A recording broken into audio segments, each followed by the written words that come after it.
Hey everyone, hope you're doing great. Welcome back to my channel. In today's video, we'll dive into what if Deku united all Lantern Corps to save the universe. Smash that subscribe button, and be sure to peek at the description below.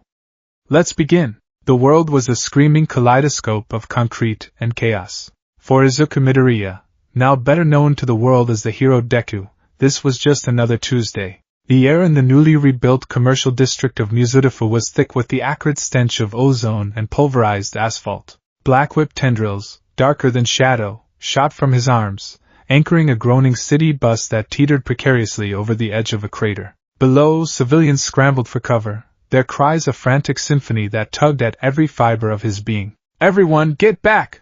he yelled, his voice amplified by years of training and the sheer force of his will. "The area is unstable." The source of the instability, a villain calling himself Voidwalker, cackled from the center of the devastation. He was a gaunt man in a tattered trench coat, his eyes glowing with a malevolent violet light. His quirk, 0 Point, allowed him to create miniature, localized vacuums, pockets of nothingness that tore matter apart on a molecular level. So far, Deku had managed to counter him, using FA gene to build kinetic energy for explosive bursts of speed and float to stay out of the quirk's immediate range. But Voidwalker was getting desperate. "You heroes are all the same!" the villain shrieked, his hands coming together in a clap that sounded like cracking reality. "You want to put me in a box? Fine. I'll just unmake the box. And the city! And you!" The violet light around him intensified, and the air began to warp. It wasn't just a vacuum anymore. It was a gravitational anomaly. Chunks of debris, cars, and streetlights began to lift from the ground, spiraling towards him. A true singularity, small but terrifyingly powerful, was forming. "He's overloading his quirk." Deku's analytical mind screamed, even as his body moved. "He can't control it. This isn't an attack anymore, it's a suicide bomb." The bus, full of terrified commuters, groaned again, its frame buckling as the singularity's pull grew stronger. His black whip tendrils were straining, threatening to snap. "Kid, you can't hold that and fight him at the same time." The gruff voice of the sixth one for all user, Daigoro Banjo, echoed in his mind. "Focus on the civilians." Nana Shimura's gentle but firm voice added. "That's the hero's choice." They were right. There was no choice. He planted his feet, the reinforced soles of his boots digging into the fractured concrete. Green lightning, the raw energy of One for All, erupted around him, a storm of power held in a human form. "One for all! 100%! He roared, the power of familiar, glorious agony in his muscles. He poured every ounce of that power not into an attack, but into an anchor. More black whip tendrils, thick as pythons, erupted from his back and arms, wrapping around the bus and nearby stable buildings, creating a web of pure, dark energy. The strain was immense. His bones creaked, his muscles screamed, but he held. He was the line. The singularity pulsed, and the world dissolved into a vortex of light and sound. The pull became absolute. Deku felt his grip on reality slipping, the voices of his predecessors fading into a static roar. The bus was safe, pulled away from the edge by his final, desperate act. But he wasn't. The very atoms of his being felt like they were being unspooled. He saw flashes of his life, his mother's tearful smile, All Might's thumbs up, Uraraka's determined face, the proud nod from Aizawa-sensei. Then, there was only a blinding white light, a deafening silence, and the sensation of falling through eternity. And then, nothing. Izuku Midoriya awoke to the color green. It wasn't the vibrant, crackling green of his own power. This was a deeper, more serene green, the color of emeralds held up to a star. It was in the sky, a swirling nebula of verdant light where a sun should have been. It was in the architecture, soaring crystalline structures that hummed with a low, resonant energy. It was in the uniforms of the beings now surrounding him. He pushed himself up, a groan escaping his lips. Every muscle felt like it had been through a meat grinder. His hero costume was in tatters. The cowl was gone. One of his armored gauntlets was missing, and rips and tears exposed bruised skin underneath. He was lying on a smooth, cool platform in the center of what looked like a vast plaza. "Where am I?" The beings around him were a bewildering menagerie. There was a hulking, tusked creature that looked like a cross between a boar and a bulldog. There was a slender, plant-like humanoid, and another that was little more than a sentient cloud of dust. And then there were the ones who looked human. One of them, a man with brown hair and a square jaw, stepped forward. He wore a green and black uniform with a strange symbol on his chest, a circle with 2 horizontal lines. A green ring on his finger glowed with an inner light. "On your feet," the man commanded, his voice sharp and authoritative. "And start talking. Who are you, and how in the hell did you just appear in the middle of the central citadel on Oi?" Deku blinked, confused. The man was speaking a language he never heard, yet he understood every word perfectly. He slowly got to his feet, raising his hands in a universal gesture of peace. I don't know. There was a villain, a singularity. I was trying to save people." His voice trailed off as he took in the full scope of his surroundings. This wasn't Japan. This wasn't even Earth. The sheer, impossible scale of the place was staggering. In the distance, a colossal green lantern, a literal lantern, the size of a skyscraper, burned with a steady, magnificent light. A second human-looking man, this one with dark skin and a stern, composed expression, glided down from above, a trail of green light in his wake. "His energy signature is unlike anything I've ever seen, Hal. It's chaotic but powerful. And it's not from a ring." The first man, Hal, kept his eyes locked on Deku. "Accordion weapon? A red lantern infiltration? I am a pro-hero from Japan," Deku said, trying to keep his voice steady despite the overwhelming disorientation. "My name is Deku. Please, I don't want any trouble. I just need to know where I am." Before anyone could answer, a new presence made itself known. 5 small, blue-skinned beings with large heads and white hair floated down from the highest spire. They wore red robes adorned with the same lantern symbol. Their expressions were ancient, impassive, and utterly devoid of warmth. "He is an anomaly," one of them stated, its voice a dry, collective whisper that seemed to emanate from all 5 at once. "A tear in the fabric of reality. His very existence here is a potential threat to the stability of this sector. He claims to be a hero." Another blue being countered, its tone just as flat. "Claims are irrelevant," the first replied. "He is an unknown variable in a time of great peril. He must be contained for analysis." As if on cue, the air around Deku shimmered, and a cage of hard, green light began to form. His instincts screamed. He wasn't a threat, but these people, these guardians, as his mind inexplicably supplied, were about to treat him like one. He tensed, the familiar energy of one for all failing to spark within him. It was there, a dull ache deep in his bones, but it was dormant, unresponsive, as if the laws of physics that governed it had been left behind in his own universe. He was, for all intents and purposes, quirkless again. The irony was a bitter pill. After all this time, all this work, he was once again powerless and afraid. And then, a sound cut through the tension. It wasn't a loud sound. It was a low, mournful siren that echoed across the entire planet, a sound that spoke of a deep, fundamental wrongness. Every single being in the plaza, from the hulking alien to the stoic guardians, froze. The half-formed cage around Deku flickered and died. Hal's head snapped towards the horizon. "Report!" he barked into his ring. "Sector 12, Citadel Perimeter!" A panicked voice replied through the ring's communicator. "We have a breach! It's a hollow! A big one! A hollow?" Deku whispered, the word tasting alien on his tongue. The atmosphere changed instantly. The interrogative tension was replaced by the disciplined urgency of soldiers. The aliens and humans, the green lanterns, he now realized, shot into the sky, green contrails streaking towards the source of the alarm. "Stewart, with me!" Hal ordered. "Kilowog, form a defensive line around the battery. Guardians, secure the foundry." He spared one last suspicious glance at Deku. "Don't move a muscle. We'll deal with you after we've dealt with this." Then he too was gone, a green comet disappearing into the emerald sky. Deku was left standing on the platform, his heart hammering in his chest. He was alone, powerless, and on a world he didn't understand, in the middle of a crisis he couldn't comprehend. But one thing was painfully clear: people were in danger.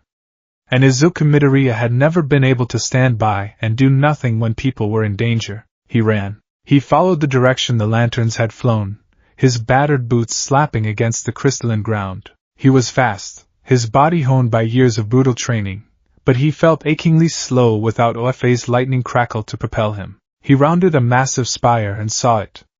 And the sight made his blood run cold. It wasn't a creature. It was an absence. A patch of the sky, perhaps half a mile wide, had been replaced by a silent, shimmering hole in reality. It was a vaguely humanoid shape of oily, shifting darkness that seemed to drink the light around it. There was no sound, no roar, no monstrous cry. There was only a profound, creeping silence that emanated from it, a silence that felt like the death of all feeling. Dozens of green lanterns were swarming it, their rings blazing.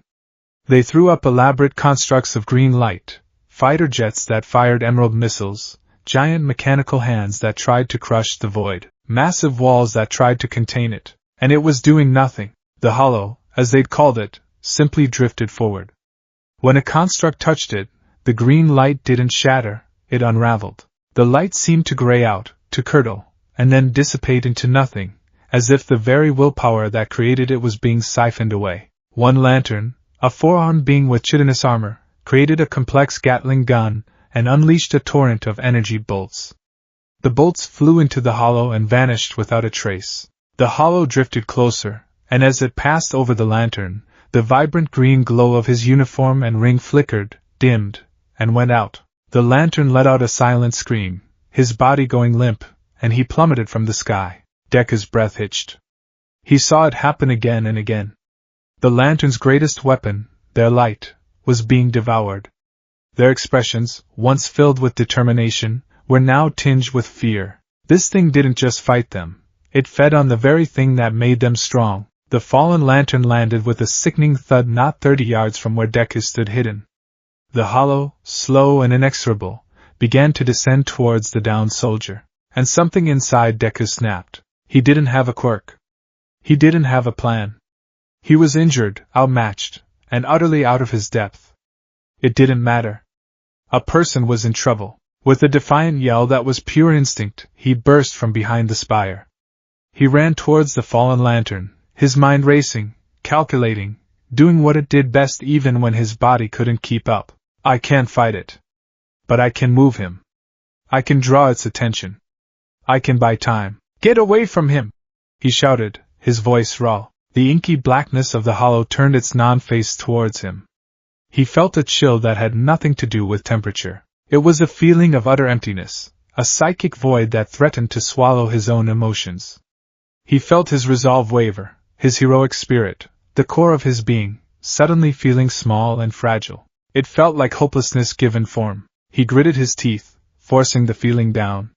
He thought of All Might's unyielding smile. You can't give in to fear. You have to overcome it. He reached the downed lantern and began to drag him away. The hollow was almost upon them, its silent, draining presence washing over him. He felt weak, tired, his very will to live seeming to ebb away. No. I will not let you have him. He planted his feet, turning to face the void, shielding the fallen lantern with his own body. He had no light to be extinguished, no supernatural power for it to drain. All he had was his own battered body and a stubborn, ridiculous, indomitable will. He stood his ground, a powerless boy against the universe-ending void, and he did not back down. He was going to die. He knew it. But he would die protecting someone. It was the only way he knew how to live. From the highest spire of the citadel, the 5 guardians of the universe watched the battle with cold detachment. The entity's draining effect is more potent than the last encounter, one noted. The core is faltering. Their fear feeds their failure, said another. The anomaly is interfering. A third observed, its gaze fixed on the small, non-powered being shielding a fallen lantern. Foolish. It will be consumed. But one guardian, Ganthet, leaned forward, his ancient eyes, which had seen the birth of galaxies, fixed on Izuku Midoriya. He saw no foolishness. He saw something the core had in abundance, but which he had never seen in such a pure, concentrated form. It wasn't just the will to fight, or the will to win. It was the will to save, even at the cost of the self. A will so strong it defied the fundamental logic of self-preservation. And as Deku stood his ground, ready to die, something impossible happened. From a vault deep within the citadel, a place where newly forged rings were kept in reserve, a single, brilliant green object shot forth. It wasn't summoned. It wasn't assigned. It acted on its own accord. The ring blazed through the sky, a tiny, focused meteor of pure will. It ignored the veteran lanterns still fighting desperately. It ignored the powerful strategists like Jon Stewart, and the ace pilots like Hal Jordan. It weaved through the chaos of the battle, a single point of light with a single destination. Deku braced for the end, his eyes squeezed shut. But the cold emptiness never came. Instead, he felt the strange, cool pressure on the middle finger of his right hand. His eyes snapped open. A green ring was glowing on his finger, fitting him as if it had been forged for him alone. A calm, resonant voice, ancient and powerful, echoed not in his ears, but directly in his mind. Izuku of Earth. You have the ability to overcome great fear. Welcome to the Green Lantern Corps. For a stunned second, the world fell away. He stared at the ring, and in that instant, a flood of information poured into his mind. He understood. The ring was a weapon, a tool, powered by the user's willpower. The stronger the will, the stronger the construct. Overcome fear. Willpower.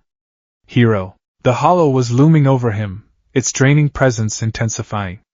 But now, Deku felt something rising up to meet it. It was his own will, his own spirit, but amplified, focused, given form by the ring on his finger. The dormant embers of one for all deep within him seemed to stir, not with power, but with purpose. He felt the echoes of his predecessors, not as quirks, but as pillars of willpower he could now draw upon. Nana Shimura's will to protect the innocent. Daigoro's will to fight for the common man. All Might's absolute will to be a symbol of peace. His will. Their will. It was all one for all. He raised his hand, the ring flaring with a light so brilliant it dwarfed the other lanterns. He didn't think about making a complex weapon. He didn't try to be clever. He focused on the purest, most powerful symbol of heroism and indomitable will he had ever known. Get away from him! He screamed, pouring every ounce of his being, every memory of his struggle, every dream of his future into the ring. Green light exploded from his hand.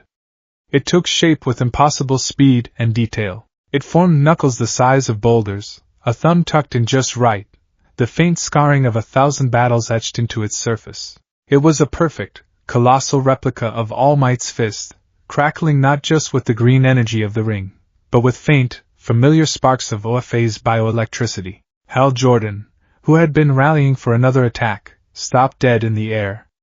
Jon Stewart's jaw went slack. Every Green Lantern on OA turned to stare.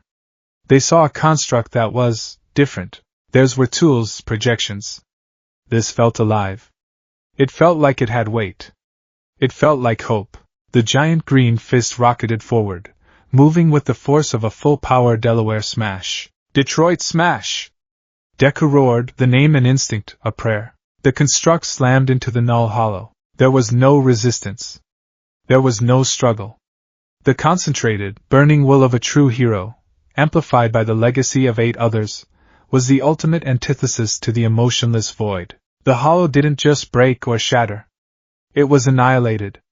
The inky blackness was instantly vaporized by a sunburst of pure, emerald light. The oppressive silence was broken by a thunderous shockwave that cleared the skies. For a moment, all of OA was bathed in the light from Deku's construct. Then, as quickly as it had formed, the giant fist dissipated, leaving behind only a stunned silence and the faint smell of ozone. Deku stood panting, his arm trembling, the green ring on his finger pulsing with a gentle, steady light. He had done it. He had saved the fallen lantern. He had stopped the monster. He looked down at the ring, then back at the empty sky. A million questions swirled in his mind, but one thought rose above them all. I have a quirk again. Slowly, the other green lanterns descended, forming a wide, silent circle around him. Their expressions were no longer suspicious or hostile.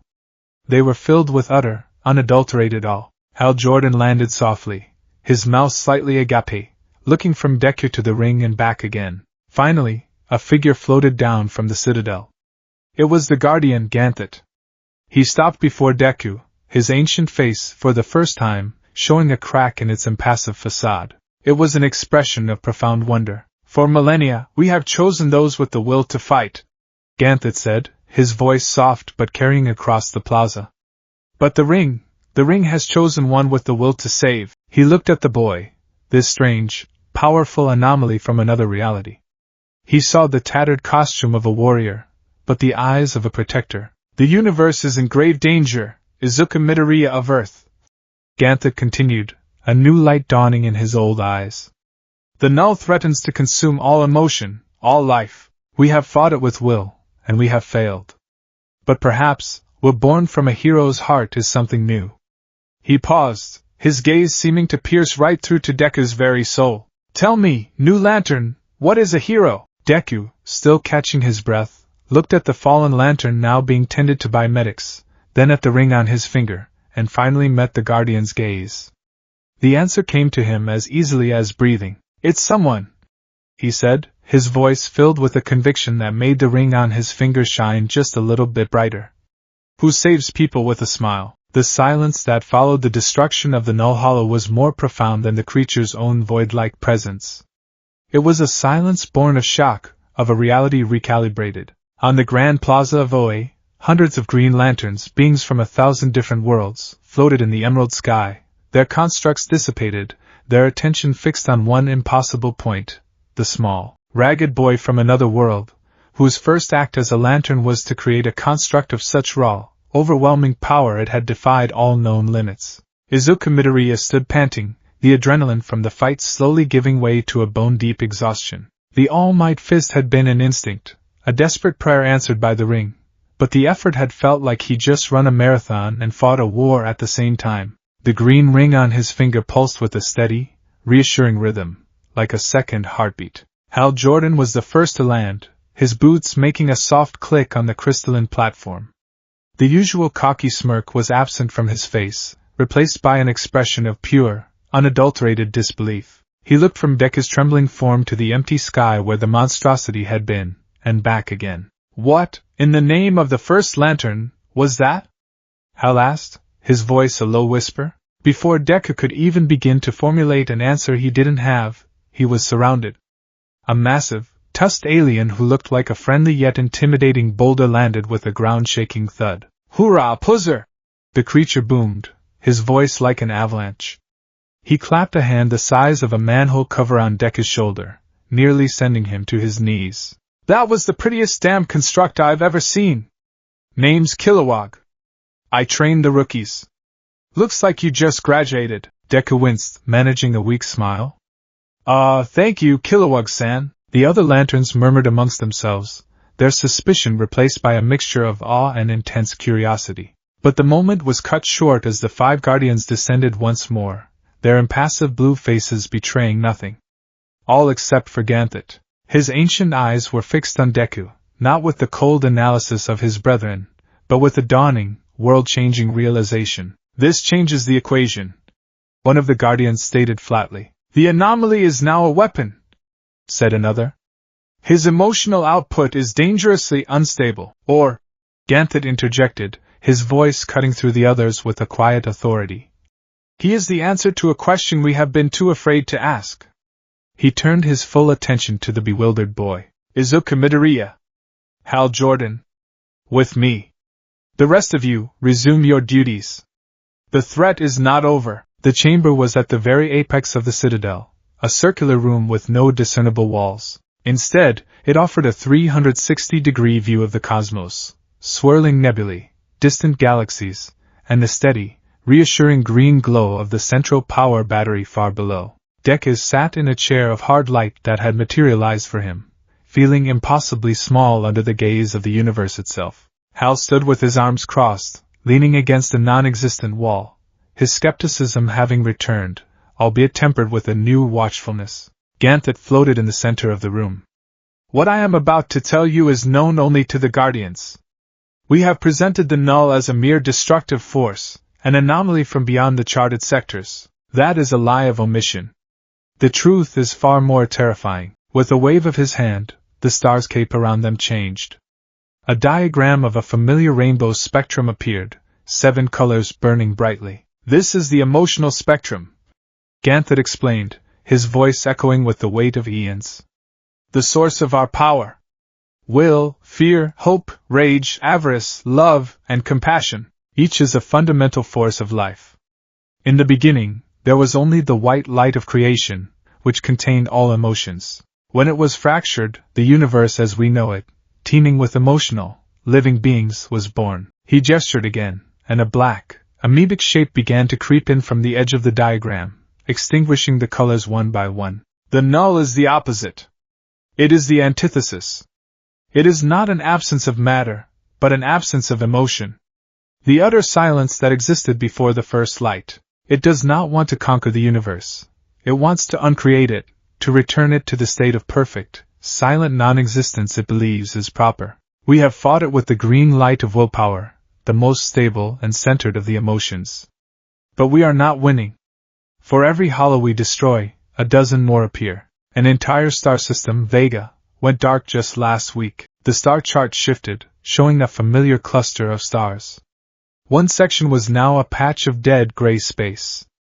Deku's heart clenched. The people, were they, their planets are still there, Ganthet said grimly. But they are hollow. Lifeless husks. The null doesn't just kill, it erases the very capacity for feeling, leaving behind nothing but empty shells. Deku felt a cold dread creep up his spine. This was worse than any villain he had ever faced. Shigaraki destroyed, but even in his madness, there was a reason, a twisted emotion. This was a threat that sought to make everything, everyone, nothing. Why tell us this now? Hal asked, his voice hard. What changed? Ganthet turned his gaze back to Deku. You did, Izuka Midoriya. When the ring chose you, I felt it. A will not born of discipline, or ego, or even duty. Your will is forged in the fires of empathy. It is a will to shield others, to bear their burdens. The vestiges of your own power, the one for all you spoke of, it is a legacy of passed down wills. You don't just wield your own, you are a vessel for the will of many. That is why your construct was so potent. It was not just a projection, it was a manifestation of a collective heroic spirit. Deku stared at his hands stunned. He had never thought of it that way. The vestiges weren't just quirks, they were the spirits, the wills, of his predecessors. All Might's will to save everyone, Nana Shimura's will to give people hope. They were all inside him. The emotional spectrum is like a musical chord, Ganthet continued, his voice rising with urgency. The green light is a single, powerful note. But the null is absolute silence. A single note cannot overcome silence. It can only be swallowed by it. To defeat the null, we need to play the entire chord. We need a symphony of all 7 lights, working in harmony. Only then can we hope to rekindle the white light of life, the only force that can permanently push back the void. Hal scoffed. A symphony? Ganthet, you can't be serious. Atrocitus would rather burn the universe than work with Sinestro. Larfleeze wouldn't help unless you promised him the universe itself. The Star Sapphires are zealots, and the Indigo tribe are brainwashed criminals. It's impossible. It was impossible, Ganthet corrected, his eyes gleaming. Until now. We have a conductor. Someone whose very nature is to understand and harmonize with the feelings of others. He looked directly at Deku. You are the catalyst, young hero. You must be the one to unite the warring Lantern Corps. The weight of his words settled on Deku like a physical blow. Him? Unite 7 warring armies of superpowered beings from across the universe? He was just a high school student who had stumbled into this reality by accident. He wasn't a diplomat. He wasn't a commander. But why me? He stammered. I don't know anything about these other corps. I barely know how to use this ring. You will learn, Ganthet said simply. Your first mission will be to seek out our most natural ally. Willpower is the engine, but it requires fuel to endure a long journey, and the most potent fuel for the will is hope. The star chart zoomed in on a vibrant, blue-green planet. This is Autumn, home of the Blue Lantern Corps. They are small in number, but their power is immense. Go there. Find their leader, Saint Walker. Convince him to join our cause. Hal Jordan will accompany you. He is our finest lantern, and his experience will be invaluable. Hal pushed himself off the wall, a deep frown on his face. With all due respect, Ganthet, sending a complete rookie on a diplomatic mission of this magnitude is insane. Hope is a liability. It makes you reckless. It's the feeling you have when you don't have a plan. Then it is a good thing Izuka Midoriya is a prodigy at making plans. Ganthet replied, a faint, almost imperceptible smile gracing his lips. Go now. There is no time to waste. The silence spreads. Space was quiet. And beautiful. And terrifyingly vast. Deku pressed his face against the transparent canopy of the sleek, green Javelin-class starfighter that Hal had constructed. They were moving at speeds that defied comprehension, stars streaking past like flecks of rain on a car window. He was still trying to process everything. Lantern core. Emotional spectrum. Saving the universe. It was the plot of a sci-fi comic book, not his life. Stop fogging up my cockpit, kid, Hal grumbled from the pilot's seat in front of him. And try not to throw up. It's a pain to clean out of a light construct. Sorry, Deku mumbled, pulling back. He looked down at his ring. I'm still trying to figure this out. How do I make things? Hal sighed, the long-suffering sound of a teacher with an impossible student. You clear your mind. You picture what you want to build, down to the last nut and bolt. You focus your will on making it real. That's it. It's the simplest and hardest thing in the universe. Try making a box. Deku closed his eyes. He pictured a simple cube. He focused his will, pushing the feeling outward. A wobbly, translucent green shape appeared in front of him, looking more like a gelatinous puddle than a box. It flickered and vanished. He tried again. This time he pictured his all-might-themed alarm clock. A misshapen green blob with something resembling rabbit ears appeared for a second before dissolving. Pathetic, Hal said, not unkindly. So how'd you pull off that mega punch back on Oe? Beginner's luck? Deku frowned, thinking back. I didn't think about it. I just acted. I saw someone was in trouble and I needed to save them. The fist, it's All Might's. He's the greatest hero in my world. When I think of saving people, I think of him. The construct it was what I needed it to be. Hal was silent for a long moment. So, you're telling me your will is strongest when you're protecting someone else? I guess so, Deku admitted. Being a hero isn't about winning fights. It's about saving people who need help. Idealistic, Hal muttered, but there was a new note of something, not quite respect, but maybe understanding, in his voice. The universe will beat that out of you soon enough. As they flew, Hal gave him a more practical, less cosmic rundown of the other corps. The Reds, led by Atrocitus, were mindless berserkers fueled by a rage so potent it replaced their hearts. The Soul Orange Lantern, Larfleeze, was a creature of pure avarice, consumed by his own greed. The Sinestro Corps used the yellow light of fear to impose a brutal, fascist order on the universe. They're all monsters or maniacs, Hal concluded. Ganthet's plan is a suicide mission. What about the Blue Lanterns? Deku asked, clinging to the one positive name on the list. The Blues. Hal hesitated. They're different. True believers. They think that if they just hope hard enough, everything will turn out okay. Their rings are dependent on the hope of others, and they're practically useless without a green lantern nearby to supercharge them. They're powerful, but fragile. A core of glass cannons. They fell into silence as a planet grew larger in the viewport. It was a stunning jewel of turquoise oceans, swirling white clouds, and lush, blue-green continents. A single, massive blue lantern symbol was carved into the surface of its moon, visible even from this distance. That's autumn, Hal said. Looks peaceful enough, but as they drew closer, the peaceful image shattered. Alarms blared inside the Javelin construct. Multiple energy signatures detected. The ring's automated voice reported. Entity classification, null.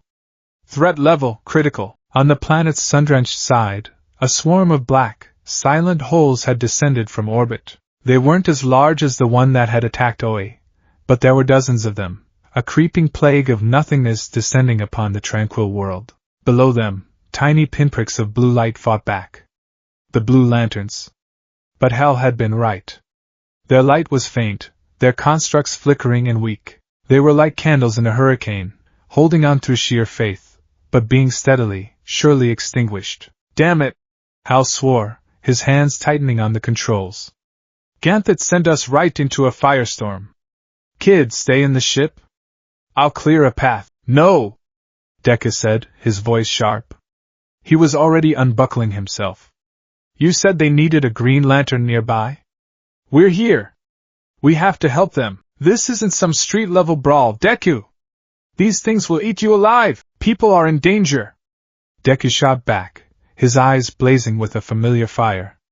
There's no other choice. Before Hal could argue, Deku willed the canopy of the javelin to open and launched himself into the void. He didn't have float anymore, but the ring held him aloft, a green bubble of energy forming around him instinctively. He plummeted towards the battle below, a tiny green shooting star against the backdrop of autumn's blue sky. Hal cursed under his breath, then banked the javelin hard, following the rookie into the fray. Crazy, idealistic kid, he muttered to himself, a swarm of green missiles already forming around his ship. He's gonna get himself killed. The battle was a desperate, losing affair. At the center of the Blue Lantern's defense was a single figure, his blue light burning brighter than the rest. He was a humanoid with kind, bird-like features, robed in blue and white. He held his staff aloft, his face a mask of serene concentration even as his power waned. This was Saint Walker. Hold fast, my brothers! His voice rang out, amplified by his ring. Do not despair! Have faith! All will be well. But it was hard to have faith when the very air around them seemed to suck the hope from their souls. Their constructs, gentle, binding nets and protective shields, faltered and died against the silent hunger of the hollows. Then, a new light entered the battlefield. Deku streaked through the sky, his green aura a stark contrast to the beleaguered blue. As he passed over the struggling blue lanterns, something extraordinary happened. Their flickering lights surged, brightening tenfold. Their faint auras erupted into blazing coronas of sapphire light. A blue lantern who had been moments from being consumed by a hollow suddenly found her shield construct solidify, throwing the creature back. She stared at her ring in amazement, then looked up to see Deku flying past. She felt a surge, not just of power, but of renewed, indomitable hope. It was like a match being thrown into a room full of gas.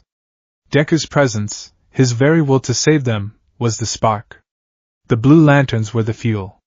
The entire core was supercharged.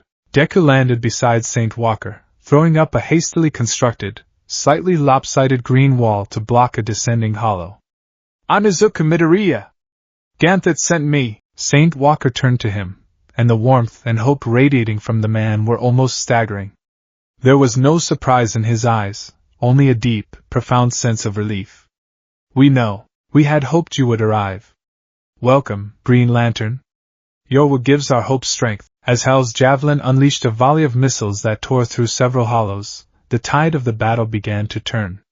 The Blue Lanterns, now at full power, fought with renewed vigor. Their constructs became more powerful, more intricate.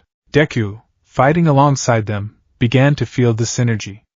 It was more than just proximity. His own spirit, the core of his being that refused to give up, that always believed in a better future, was resonating with the blue light. The air hummed with it. It was like the feeling he got when his classmates cheered him on, magnified 1,000,000 times. The hope of the Blue Lanterns was feeding his will, and his will was focusing their hope.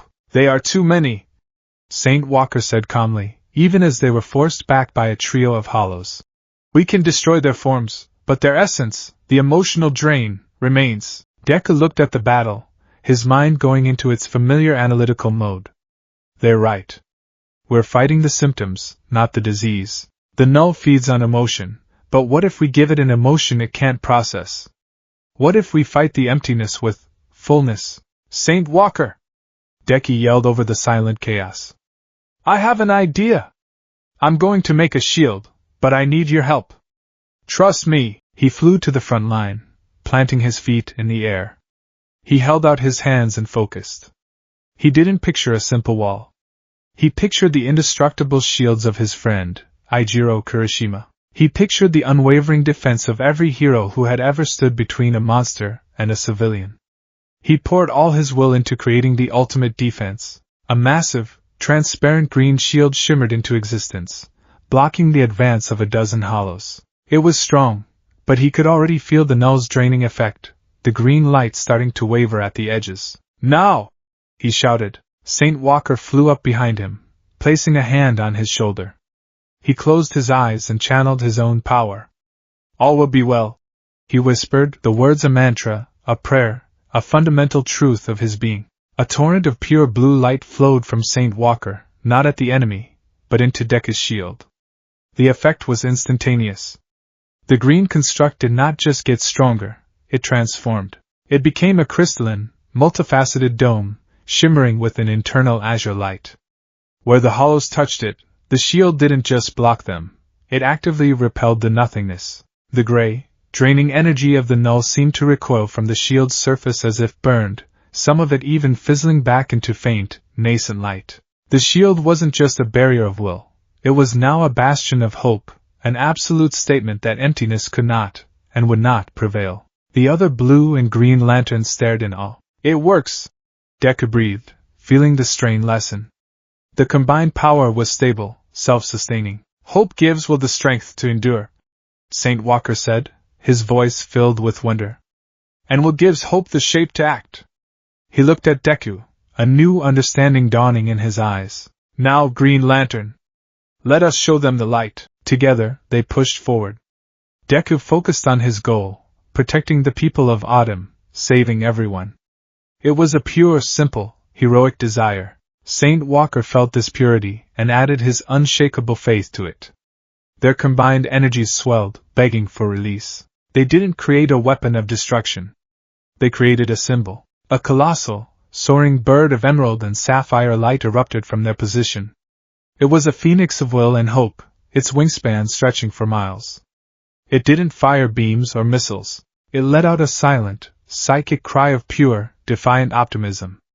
As it flew over the battlefield, the null hollows didn't just get destroyed, they unraveled, their silent darkness dissolving under the sheer emotional pressure of the construct, which screamed a single, undeniable message into the void: there is life.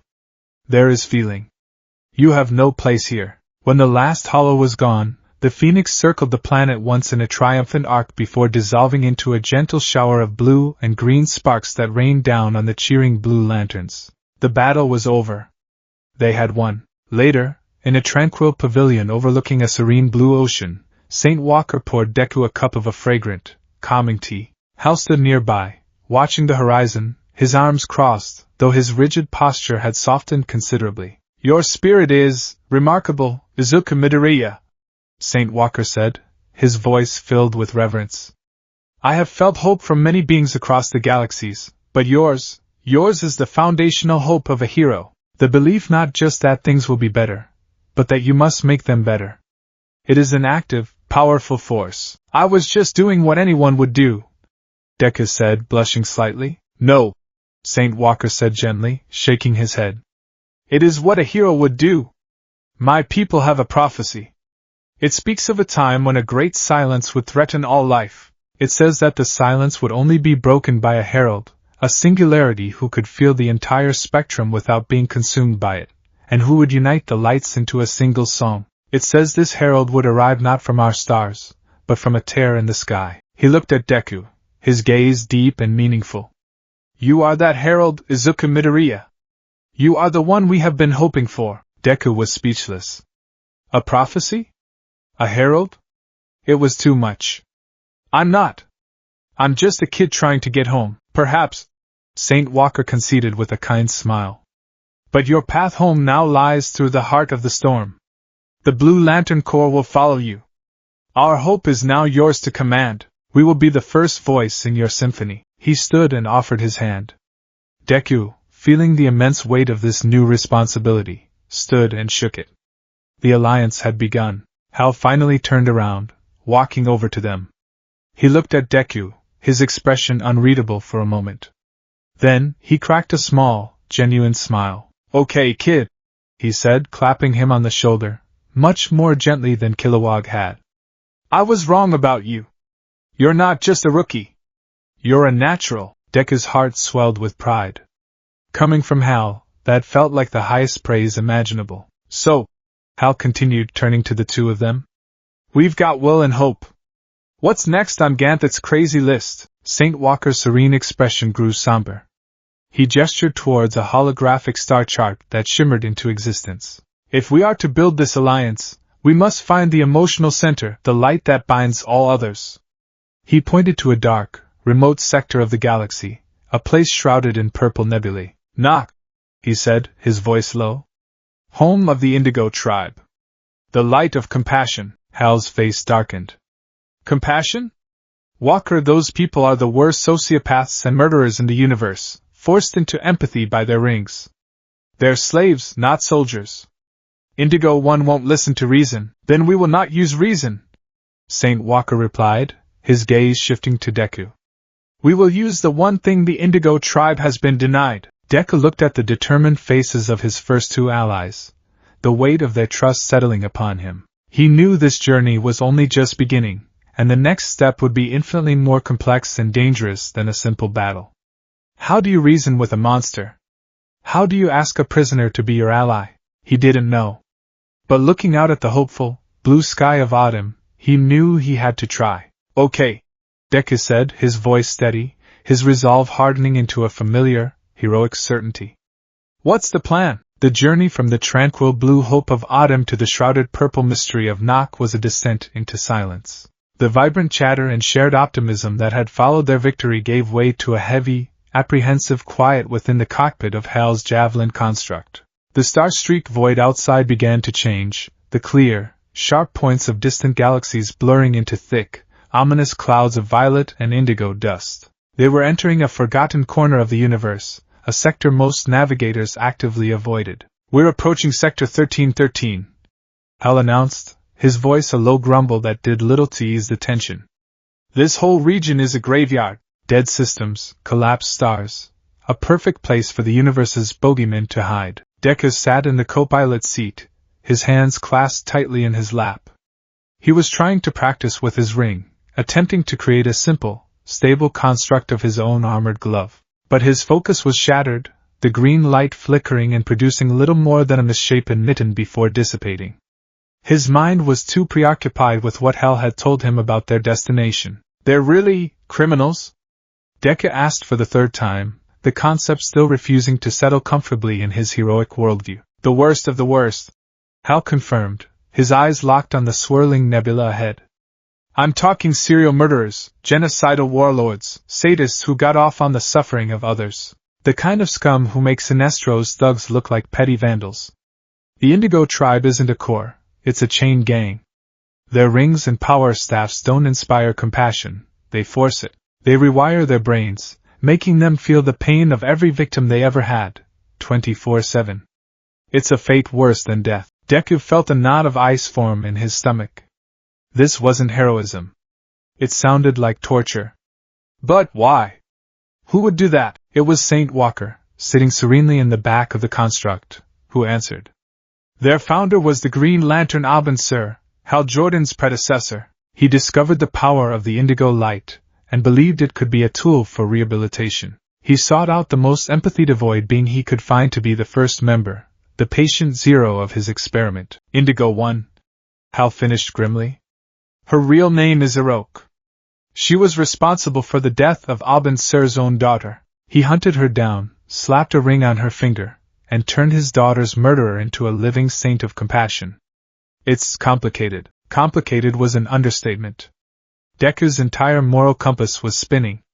A hero, one of Hal's mentors, had used his power to inflict this psychological torment on his child's killer.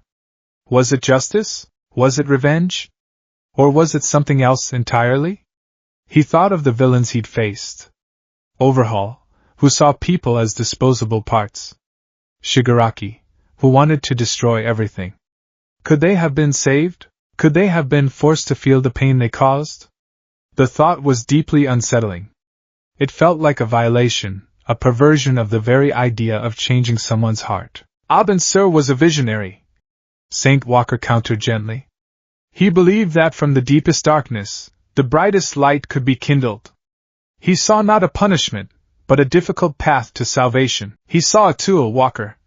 Hal retorted, his voice sharp. A weapon to be used in a war he saw coming. Don't romanticize it. Deku looked from one to the other, the pragmatist and the faithful. He was trapped between their worldviews, his own simple creed of saving people suddenly feeling hopelessly naive. He was here to unite the spectrum, but what if one of those colors was fundamentally, morally wrong? Entering Nox's atmosphere, the ring's voice announced, pulling him from his thoughts. The javelin broke through the violet clouds, and the planet below was revealed. It was a world of savage, untamed beauty. A dense, sprawling jungle covered every visible landmass, a canopy of bizarre, alien flora in shades of deep purple, magenta, and, of course, indigo. Bioluminescent fungi pulsed with a soft light from the bark of colossal trees that scraped the sky. Waterfalls cascaded down sheer cliffs into misty, hidden rivers. It was primeval, stunning, and deeply menacing. There were no cities, no roads, no signs of civilization as he knew it. Hal expertly navigated the construct down into a clearing near a large, cavernous opening in a mountainside, from which a low, rhythmic sound emanated. It was a chant, a chorus of voices speaking in a strange, clicking language, interspersed with something that sounded disturbingly like weeping. "Showtime!" Hal muttered, dissolving the javelin. The three of them stood in the clearing, the air thick with humidity, and the smell of alien blossoms and damp earth. "Let me do the talking. These people are unstable. One wrong word and they might snap." As they approached the cave mouth, the chanting grew louder. It wasn't a song of joy or praise. It was a dirge, a mournful, repetitive litany of sorrow. The sound crawled under Deku's skin, a stark contrast to the hopeful hymns of autumn. They stepped into the cavern. The interior was lit by the same glowing fungi, casting long, dancing shadows. Dozens of beings were gathered in the vast space. They were a diverse group, much like the Green Lanterns, hailing from countless different species. A hulking, reptilian creature with 4 arms stood beside a slender, insectoid being. A creature that looked like a floating, crystalline jellyfish hovered near a scarred, brutish humanoid who could have been Kilowog's angrier cousin. All of them wore the same simple, nomadic-looking robes, and all of them bore the Indigo tribe's staff and ring, and all of them were in some state of distress. Their eyes were distant, unfocused, as if they were seeing something far beyond the cavern walls. Many had tears streaming down their faces. The brutish one was on his knees, his massive fists clenched, his body trembling with suppressed sobs. The chant continued their mantra. "Knock! Knock! Knock! See?" Hal whispered, his hand resting near his ring. "Prisoners in their own minds. Let's just find Indigo 1 and get this over with." Saint Walker watched them with an expression of profound sadness. "Their suffering is a crucible, forging their souls anew. It is a painful but necessary journey." But Deku didn't see prisoners or souls on a journey. He just saw people in pain. His hero instincts, the very core of his being, screamed at him. He couldn't just stand there. His gaze was drawn to the large, kneeling brute. As he watched, a faint, shimmering image, a projection from the indigo light, flickered above the creature's head. Deku saw a spaceship docking bay, heard the screams of terrified civilians. He saw the brute, not in robes but in scarred battle armor, laughing as he cut down unarmed dockworkers with a plasma axe. He saw the face of a young boy, no older than 10, his eyes wide with terror an instant before the vision cut out. The creature let out a choked, guttural cry of pure agony. He wasn't just remembering his crimes, he was reliving them from his victims' perspectives. He was feeling the searing heat of the plasma axe, the terror of the young boy, the crushing grief of the families left behind. All at once, Deku couldn't take it. This wasn't right. Hal and Saint Walker were both wrong. This wasn't just a prison, and it wasn't just a journey. It was an open wound, left to fester in a cage of forced feeling. He took a step forward. "Kid, what are you doing?" Hal hissed, grabbing his arm. "Don't engage them." Deku gently pulled his arm free. "He needs help. He's a mass murderer." "He doesn't need help, he needs a leash." "Everyone deserves help," Deku said, his voice quiet but firm.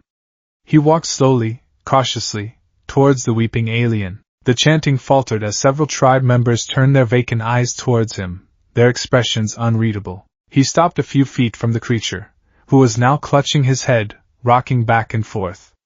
Deku didn't know the alien's language. He didn't know what to say. So he did the only thing he could think of. He reached into his own heart, into the wellspring of his own pain. He knelt down, not as a superior being, but as an equal. He gently placed a hand on the creature's trembling, rocky shoulder. He closed his eyes and let his ring connect with the alien's indigo light, not to fight it, but to speak to it. He didn't try to stop the pain.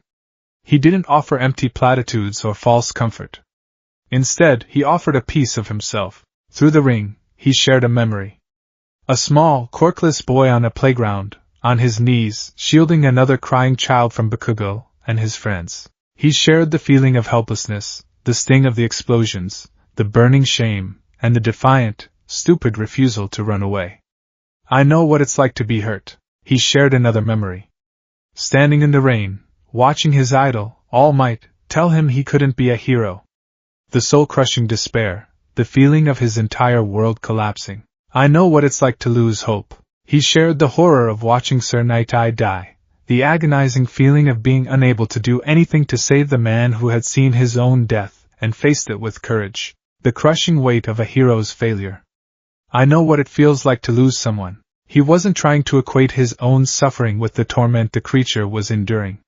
He was simply building a bridge. He was saying, without words, you are not alone in your pain. I feel it too. It was an act of pure, unforced, voluntary compassion, and the indigo light reacted. The harsh violet aura around the alien softened. The tormented projections of his victims flickered and faded. The creature's pained cries subsided into quiet, shuddering breaths. He slowly looked up, his reptilian eyes, for the first time, showing a glimmer of lucidity. He saw the small, earnest boy kneeling beside him, offering nothing but shared sorrow. The chanting in the cavern stopped completely.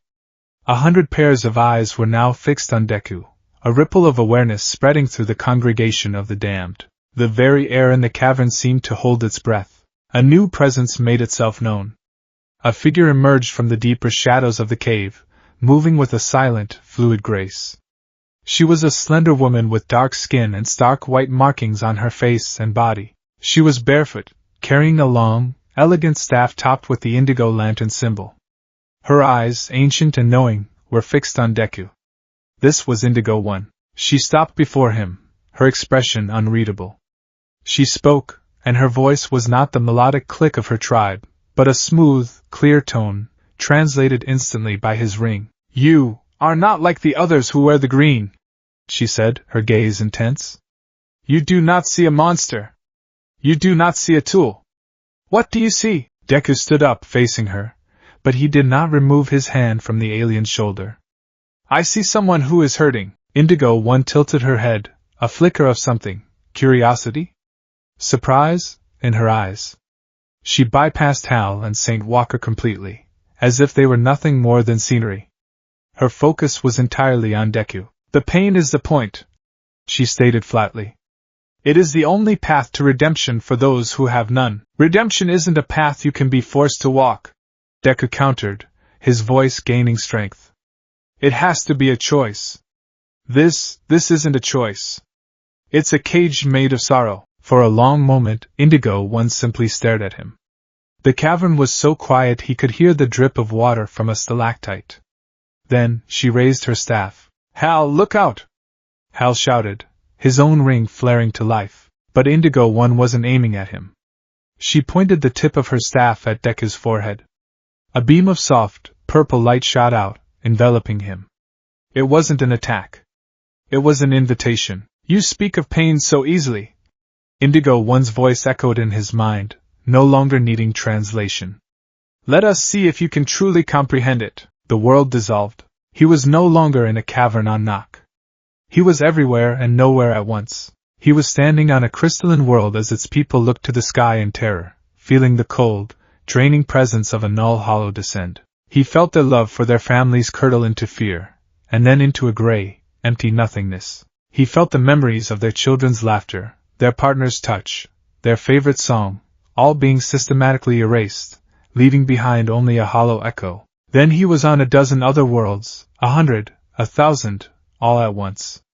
He was a warrior of a proud, dying race, feeling his righteous rage gutter out like a candle in a vacuum. He was a mother on a farm planet, clutching her child, feeling her fierce, protective love dissolve into apathy as the nulls swept over them. He was a scientist on a world of pure logic, feeling his boundless curiosity and avarice for knowledge simply stop. He was experiencing the great hollowing of the universe from a billion different perspectives.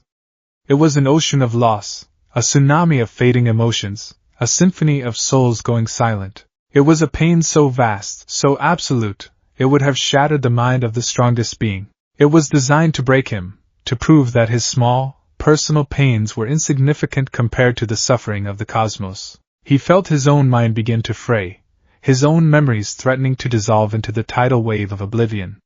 He saw his mother's face, but couldn't remember the sound of her voice. He saw All Might's smile, but couldn't recall the feeling of hope it inspired. He was drowning, but as he sank into the abyss, a spark ignited within him. A stubborn, foolish, heroic spark. No, he wasn't a guardian who could observe this pain with detachment. He wasn't a warrior who could fight it with rage. He was a hero. And a hero's job was to save people. He stopped trying to push the pain away. He stopped trying to shield himself from it. He opened his heart and let it all in. He accepted the full, crushing weight of a universe's sorrow, and he wept. Tears streamed down his face in the real world as his body stood, frozen, under the beam of indigo light. But in his mind, his spirit wasn't breaking. It was being forged. The pain wasn't a poison, it was a fire, burning away every last shred of doubt, every fear, every selfish desire. All that was left was the core of Izuku Midoriya, the desperate, burning need to save everyone. I have to save them. I have to save them all. His green lantern ring, which had been dormant, exploded with light. But it wasn't the defiant light of a counterattack. It was a vessel. A container. The green light of his will wrapped around the overwhelming purple torrent of suffering, not to block it, but to give it shape and purpose. His will was not a shield against the pain, it was a promise to end it. The light in the cavern became blinding. Hal and St. Walker threw up their arms, shielding their eyes from the incandescent fusion of green and indigo. Indigo One pulled her staff back, her eyes wide with a shock that seemed to shatter a millennia of forced composure. She had shown him the ultimate despair, and he had not broken. He had not fought back. He had embraced it, felt it, and transformed it into resolve. Deku collapsed to his knees, gasping, the psychic connection severed.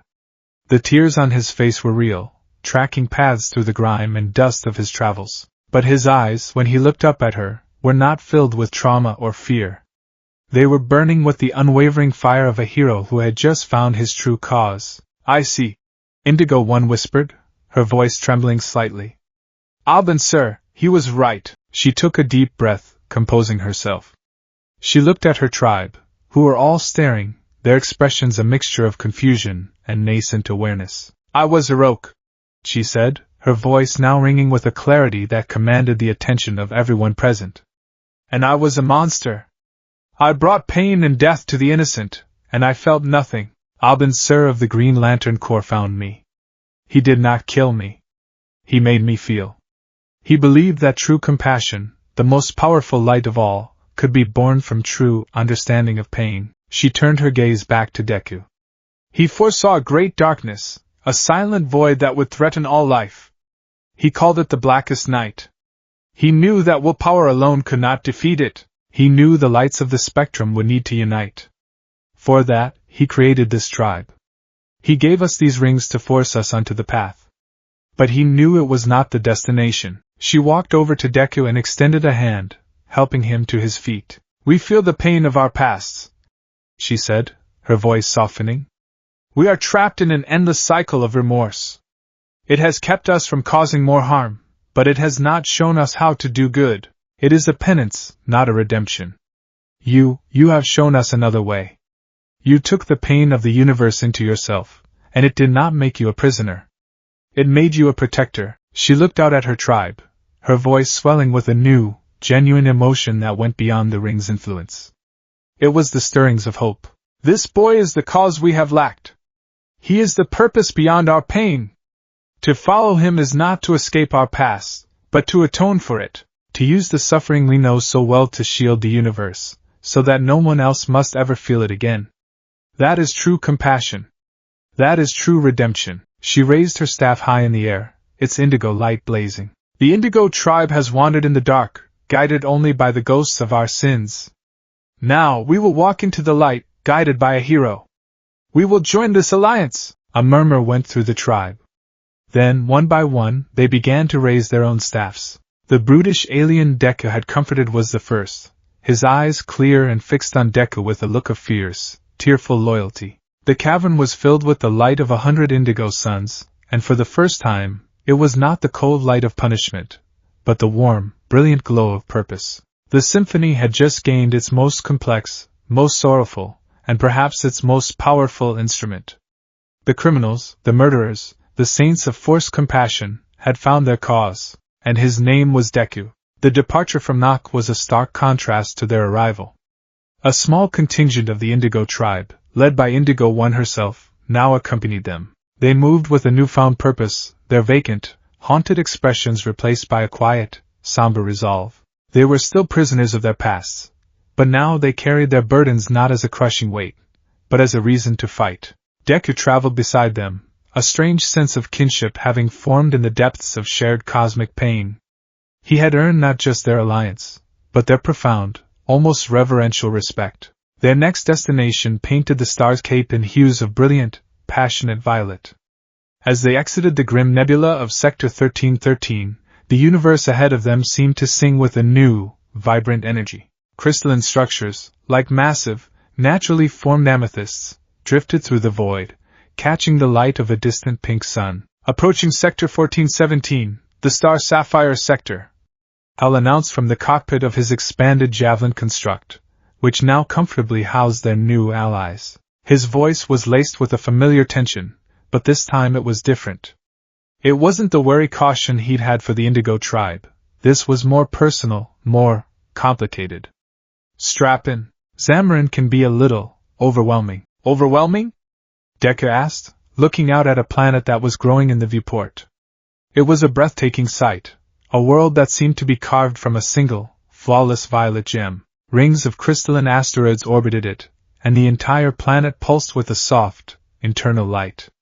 It was achingly beautiful. The star sapphires are powered by the violet light of love, Saint Walker explained from the back, his tone serene as ever. It is a powerful, all-consuming emotion. They believe love is the ultimate force in the universe, and their sacred duty is to spread it, whether the recipients want it or not. He means they're zealots, Hal grumbled. They see a broken heart, they slap a ring on it. They see a lack of love, they encase the person in a violet crystal to rehabilitate them until they see things their way. They're less of a core and more of a cosmic cult. Deku's brow furrowed. They trap people in crystals? For their own good, of course, Hal said, his voice dripping with sarcasm. Look, just be careful what you say, kid. Their definition of love is a little extreme, and their queen, well, she and I have a history. The javelin descended through Zamarin's shimmering pink atmosphere, and the source of the planet's glow became apparent. The entire surface was covered in crystalline structures, towers that pierced the clouds, elegant bridges that spanned chasms of pure amethyst, and sprawling cities that glittered like a jeweler's dream. But as they got closer, Deku noticed something unsettling. The cities were strangely static. There were figures within the crystal streets and plazas, but they weren't moving. They were frozen, encased in the same violet crystal that made up the planet itself, their faces locked in expressions of serene bliss. What's going on? Deku asked, his voice low with alarm. Are those people? They're Zamarons, Hal said, his jaw tight. And it's worse than I thought. They're fortifying. Sealing themselves away, they landed on a central spire that served as a landing platform. The moment the construct dissolved, they were surrounded. Dozens of women, all stunningly beautiful and clad in ornate, violet and black uniforms, descended from the sky. They were from various species, but all shared the same intense, burning look in their eyes. At their head was a human woman with dark, flowing hair and a regal bearing. She wore a crown-like tiara that held the star sapphire emblem. Her gaze immediately locked onto Hal. Hal Jordan, she said, her voice a mixture of warmth and steel. It has been too long. Have you finally come to your senses and accepted the love we offer? Hello, Carol, Hal replied, managing a strained smile. Still trying to run my life, I see. We're not here for a reunion. We're here on a mission from the Guardians. Carol Ferris, Queen of the Star Sapphires, arched a perfect eyebrow. Her gaze drifted over their companions, lingering on St. Walker with polite acknowledgement, and on Indigo One with open distrust. Finally, her eyes landed on Deku. She took in his tattered hero costume, his earnest, worried expression, and the brilliant green lantern ring on his finger. The Guardians sent a child to do their work now? She asked, her tone dismissive. And he consorts with criminals and zealots. How far Oe has fallen. My name is Deku, he said, stepping forward, his voice steady despite the intimidating presence of the Sapphire Queen. We've come to ask for your help. A threat called the Null is destroying star systems. It consumes all emotion. We need to unite the Seven Corps to stop it. Carol's expression softened, but not with empathy. It was a look of profound pity. Oh, you poor thing. A child thrown into a hopeless war. Your heart must be so full of fear. She glided closer, her violet aura flaring. But do not worry. We know how to protect what is precious. The Null cannot drain what it cannot touch. She gestured to the crystalline city around them, to the frozen figures of her people. We are fortifying Zamarin. We are encasing all that we love in violet crystal, protecting it from the great silence. Our love will become a perfect, impenetrable fortress, safe for all eternity. Deku stared at the frozen Zamarons, a horrified realization dawning on him. You're locking them away? That's not protection. That's a prison. The air grew cold. The other star sapphires bristled, their rings glowing menacingly. Carol's pity evaporated, replaced by a stern, unyielding conviction. You speak like a child because you think like one, she said sharply. You think love is a reckless, chaotic thing, a battle to be fought, a sacrifice to be made. That is the love of boys. True love is preservation. It is the desire to keep what is cherished safe, perfect, and unchanging. What greater act of love is there than to shield someone from all pain, all fear, all loss, forever? But you're taking away their lives, Deku argued, his voice rising with passion. Their choices. Their freedom. A life without feeling isn't a life at all. That's exactly what the Null wants. He's right, Carol, Hal interjected, stepping between them. This is insane. You can't just put the universe in a crystal box and call it a day. Carol's eyes flashed with a deep, old pain as she looked at Hal. And what would you know of it, Hal? You, who flies away from every heart that opens to you. You, who breaks everything you claim to love. This is a protection you could never offer. She turned her fiery gaze back to Deku. You want our help? Then prove you understand. Prove to me that your childish notion of love is stronger than this. Before anyone could react, a piercing alarm, a high-pitched crystalline chime, echoed across the city. The void! One of the sapphires cried out, pointing to the sky. It has found us! A familiar, sickening rip in the fabric of reality appeared in the pink sky above. A massive null hollow, larger than any they had faced before, began to descend. It was a gaping maw of silent nothingness, its presence immediately causing the vibrant violet light of the planet to feel muted. Carol's face hardened. You will have your test, child. Let us see how your love fares against oblivion. With a cry, the star sapphires shot into the air, a squadron of violet comets. Their constructs were things of intricate, deadly beauty. They formed crystalline archers that fired bolts of pure love, giant, elegant hands that tried to ensnare the hollow, and cages of interlaced thorns to trap it. The attack was fierce, passionate, and utterly ineffective. The hollow drifted onward, its void-like nature not just draining the constructs, but seeming to mock the very emotion that created them. The love that powered the sapphires, born of attachment, romance, and possession, was a gourmet meal for the null. A sapphire would create a construct of her lost lover, a powerful, fierce warrior, only to watch it turn gray and dissolve as the hollow fed on the intense emotion behind it. Their power, so potent against other core, was a liability here. Their love is too specific, Saint Walker observed from the ground, his face grim. It is a focused, personal love, a powerful fuel. But the null is an infinite emptiness. Pouring such concentrated feeling into it is like pouring gasoline on a fire. Indigo One and her tribe watched, their faces impassive. They knew suffering, and they could feel the Sapphire's love turning to despair as their attacks failed. Up in the sky, Carol Ferris was fighting with the fury of a queen defending her world.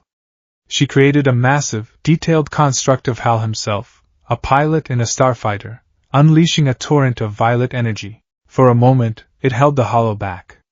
But the null was drawn to the complex, painful, passionate love she had for Hal, and it fed on that emotion with a terrifying hunger. The construct flickered, its colors draining away, and it collapsed into nothing. Carol cried out in frustration and anguish. Deku watched from the ground, his heart aching for them. He saw their desperation, their fear of losing everything they cherished. And in that moment, he understood. Carol wasn't a zealot, not really. She was just afraid. She loved so fiercely that the thought of losing that love was unbearable. So she chose to trap it, to keep it safe in a crystal cage, rather than risk it in the open. She's just like me, he thought, a sudden, shocking realization hitting him.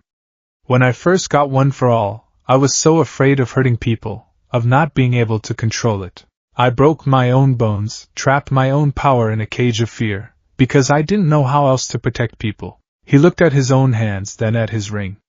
He thought about the love that fueled him. It wasn't the passionate, romantic love the Sapphires wielded. It was something broader, something deeper. He thought of his mother, Inko, and the boundless, unconditional love she had for him. A love that wasn't about possessing him, but about supporting his dream, even when it terrified her. A love that bandaged his scrapes, made his favorite food, and was always, always there for him. That's love. He thought of All Might, passing on his sacred power to a quirkless boy. A love for the future, for the next generation. A belief in someone else's potential so strong it became a guiding star. That's love. He thought of his friends in Class 1A, Uraraka's unwavering support, Ida's steadfast loyalty, Kirishima's belief in his manliness, Todoroki's quiet, hard-won friendship. It wasn't a possessive love, it was a love that said, I have your back. Let's be heroes together. A love that strengthened, that lifted up, that asked for nothing in return. That's love. His love wasn't a fire that burned for one person. It was a hearth, warm and steady, with room for everyone. It wasn't a cage to keep things safe. It was a shield to protect their freedom. His ring began to glow with a fierce, emerald light. Hal, seeing the look on his face, shouted, Kid, no! Don't go up there! You can't fight that thing alone! But Deku wasn't listening. He shot into the sky, not towards the null, but towards the embattled star sapphires. Fall back! He yelled, his voice amplified by the ring. Form a perimeter around me! The sapphires, their power waning, looked at him with confusion and doubt. But Carol, seeing the absolute conviction in his eyes, made a split-second decision. Do as he says, she commanded. They disengaged, forming a wide, protective circle around him as he hovered alone, directly in the path of the descending null hollow. What is he doing? One of the sapphires asked, her voice trembling. He's going to be consumed. Deku closed his eyes, ignoring the cold, draining presence of the void. He didn't focus on a weapon. He didn't focus on an attack. He focused on that feeling. The warmth of his mother's hug, the pride in All Might's smile, the easy camaraderie of his friends. He let that selfless, protective, unconditional love well up inside him until it filled every part of his being. He held out his hands. And he built a shield. It wasn't a simple wall of green light. It was a complex, multi-layered construct that shimmered with an almost holy radiance. It took the form of a massive, stylized hero's shield, like the ones from the fantasy stories he read as a kid. Etched onto its surface in glowing green lines were images, not of lovers or personal attachments, but of symbols of protection. He unconsciously formed the UA high school crest, a perfect replica of All Might's stylized emblem, and the smiling face of his mother. It was a construct born not of passionate desire, but of gentle, unwavering devotion. The null hollow slammed into it, and it held. The shield didn't buckle. It didn't waver. The null's draining effect seemed to slide off its surface, unable to find purchase. The selfless, all-encompassing nature of Deku's love offered it no single, intense emotion to latch onto and devour. It was too diffuse, too broad, too pure. The void could not comprehend a love that sought only to protect, not to possess. How? Carol whispered, her eyes wide with disbelief. His light, it feels so different. Deku gritted his teeth, the strain immense. The shield was holding, but he couldn't keep it up forever. He needed more. Not more power from himself, but more belief from them. Your love is strong, he shouted to the sapphires, his voice strained. But you're aiming it at the enemy. The null feeds on that. Aim it at what you want to protect. Don't fight for love. Fight with it. Lend me your strength. Not to destroy, but to defend. His words, simple and earnest, cut through their panic and despair. Carol Ferris looked from the monstrous void to the small boy holding it at bay with a shield made of memories and devotion. She saw her own reflection in his struggle. She had tried to build a shield around her world, a shield of crystal and stasis. But he was building a shield of selfless will, right here, right now, in the heart of the storm. He was showing her a better way. A new light ignited in her eyes. It was not the desperate fire of a lover trying to hold on, but the steady, burning flame of a queen choosing to protect her people. You heard him, she cried out to her core. Focus on me. Pour your light into the shield. One by one, the star sapphires turned. They stopped firing at the null. Instead, they aimed their rings at Deku, channeling their violet energy. But they did it with a new intention. They weren't thinking of lost loves or romantic ideals. They were thinking of their home, Zamarin. They were thinking of their sisters in the core. They were thinking of the innocent people of the universe. Their love, guided by Deku's example, began to purify, to broaden. A torrent of violet light streamed from the star sapphires, not into the void, but into Deku's green shield.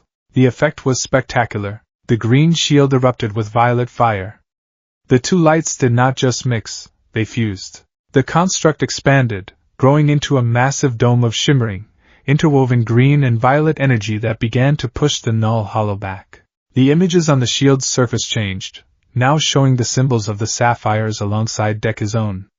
It was a testament to a new, unified purpose, a love that protects. It's beautiful, Saint Walker whispered from the ground. Within the dome of light, Deku felt the strain lessen. The sapphire's power was no longer just a chaotic torrent of emotion. It was a focused, disciplined force, tempered by his will. He was the anchor, and they were the storm. Now! He roared, giving one final, massive push.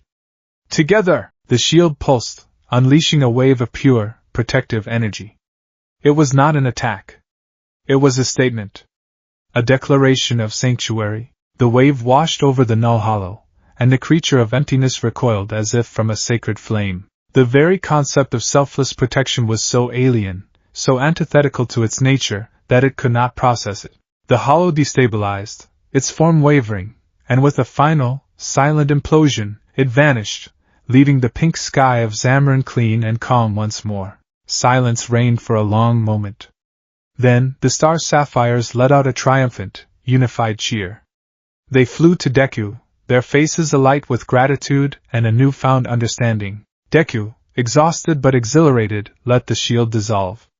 He floated in the air, breathing heavily, as Carol Ferris approached him. The Queen's usual haughty demeanor was gone, replaced by a look of deep, humble respect. You were right, she said, her voice soft. I was so afraid of loss. I tried to turn love into a cage. But you showed me its true form. Love is not a fortress. It is a shield, meant to be raised in the defense of others. She turned and looked at her crystal cities, at the frozen forms of her people. A single, crystalline tear traced a path down her cheek. I have made a terrible mistake. I must free them. She raised her ring, and a wave of gentle, violet energy washed over the planet. The crystal encasing the Zamarons began to dissolve, not shattering, but melting away like morning mist. The people stirred, looked around, and began to move, their serene expressions turning to ones of confusion, and then joy. Life, and the freedom to feel, was returning to Zamorin. Carol turned back to Deku, a genuine, radiant smile on her face. The star sapphires have been guardians of love, but we have forgotten its most important lesson. You have reminded us, we will not hide from the darkness. We will be the light that holds it back. She bowed her head slightly. Our light is yours, Izuku Midoriya. The heart of the Alliance is forged. Deku felt a warmth spread through his chest that had nothing to do with the rings. He had come here expecting a fight with zealots. Instead, he had found a people ruled by fear, and helped them find their courage. He had helped them find a better way to love. As he looked at the growing alliance around him, the stoic warrior of will, the faithful prophet of hope, the redeemed saints of compassion, and now the fierce protectors of love, he felt a surge of his own hope. Ganthet's plan wasn't crazy. It was necessary. And for the first time since landing in this strange, terrifying universe, he truly believed they could win. The transition from the loving embrace of Zamorin to the hateful heart of Sector 666 was like being plunged from a warm bath into a vat of acid. The star's cape, once painted in soft violets and pinks, bled into a bruised, angry crimson. Dead stars hung in the void like skulls, and the light of distant galaxies seemed to curdle as it passed through this blighted region of space. Their destination was Ismalt, a name spoken in whispers across the cosmos. It was not merely a planet. It was a wound in the universe, a monument to a massacre, and the throne world of the Red Lantern Corps. Inside the expanded javelin construct, the atmosphere was thick with a palpable dread. The newly allied star sapphires, led by Carol Ferris, shifted uneasily, their violet light flickering as if intimidated by the encroaching red. Saint Walker's serene meditations were deeper, his brow furrowed in concentration, warding off the psychic taint of the sector. Even Indigo One and her tribe, who lived in a state of perpetual sorrow, seemed disturbed by the raw, unthinking hatred that radiated from the planet ahead. This is a mistake, Hal said, his voice flat and hard. He gripped the javelin's controls, his knuckles white. There's no negotiating with Atrocitus. There's no reasoning with a force of nature. We're flying into the mouth of a volcano. Rage is an emotion like any other, Saint Walker countered, though his voice lacked its usual unwavering optimism. It has a source. If we can find the source, perhaps we can redirect the river. The source is the genocide of his entire species and sector by the Guardian's old manhunter robots. Hal shot back. He's got a pretty good reason to be angry, and he's not going to listen to a Guardian's disciple or one of their little green soldiers. His rage is absolute. Deku sat quietly, watching the blood-red planet grow in the viewport. He listened to his new allies, absorbing their fear and their warnings. He knew this was their most dangerous mission yet, a leap of faith into a cauldron of pure fury. But his experience on Nock, the test Indigo One had put him through, had changed him. He had felt the suffering of a universe, and it had forged a new kind of certainty within him. Rage wasn't just noise. It was a signal. A scream that meant something was terribly wrong. We have to try, Deku said, his voice cutting through the tension. All eyes turned to him.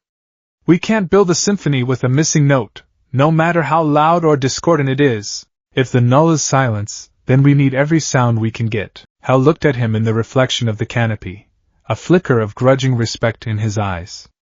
Don't say I didn't warn you, kid. They broke through Ismalt's atmosphere, and it was like descending into hell's own furnace. The sky was a roiling, permanent storm of blood-red clouds.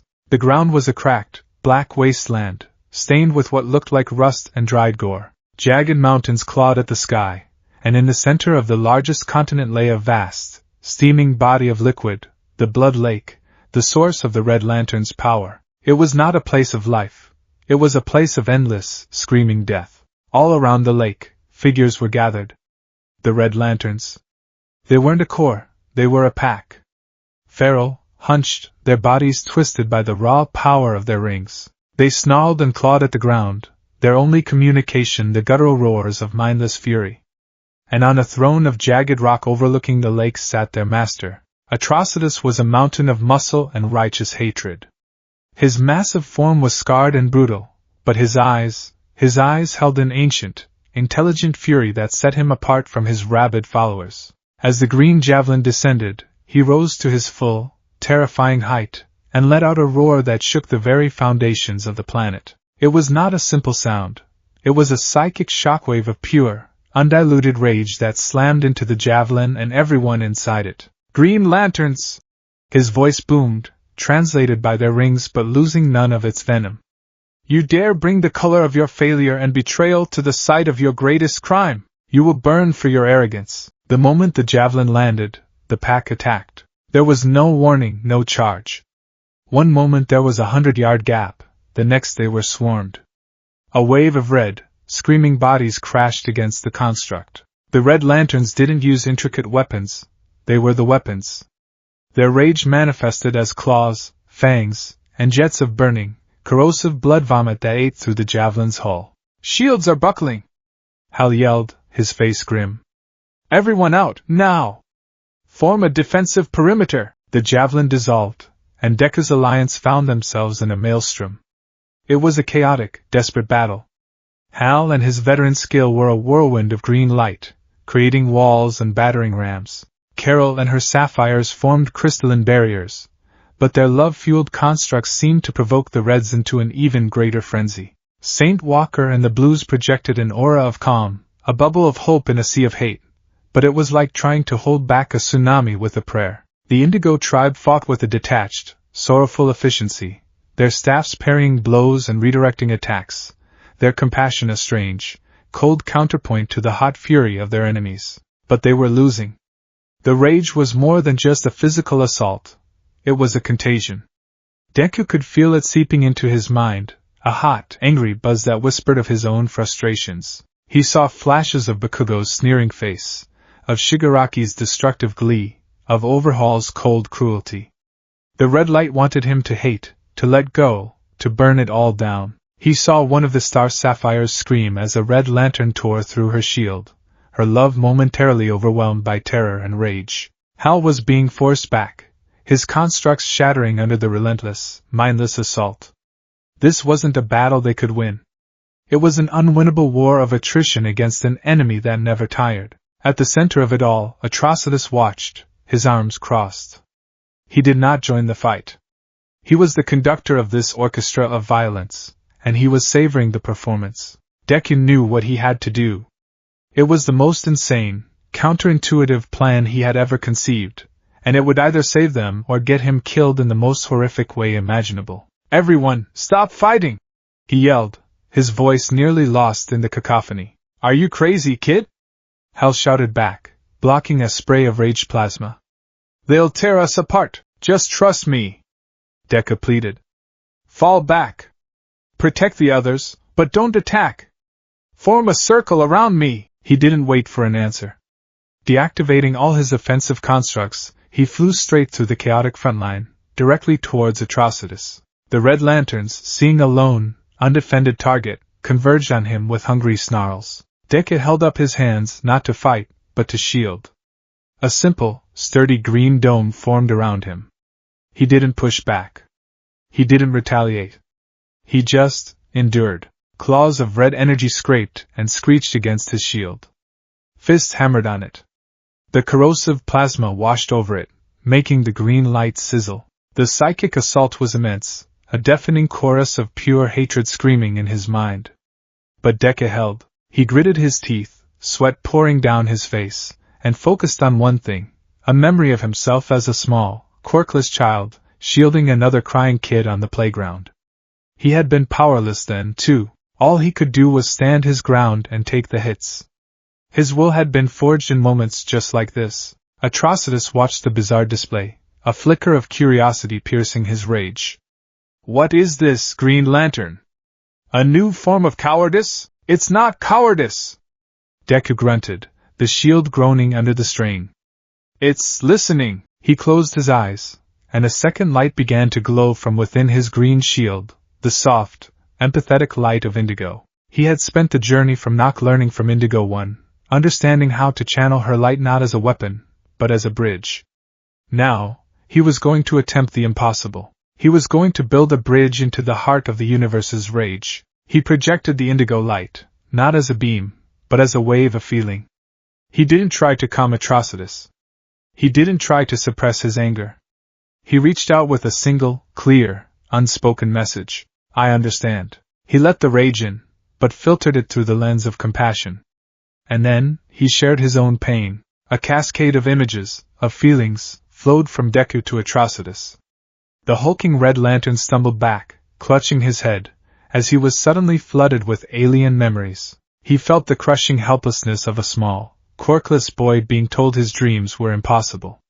He felt the sting of explosive mockery from a childhood rival. He felt the burning, righteous fury of watching a hero bleed and a child suffer at the hands of the villain Muscular. He felt the cold, world-shattering rage at seeing Overhaul discard a little girl like a broken tool. These were small pains compared to the genocide of a species, but they were pure. They were the seeds from which great rage could grow. Atrocitus was seeing for the first time that he was not the sole proprietor of righteous anger. This small boy, this enemy, understood the language of injustice. What is this sorcery? Atrocitus roared, but his voice held a note of confusion. It's empathy! Deku yelled back, his shield now glowing with a brilliant fusion of green and indigo. Your rage isn't wrong.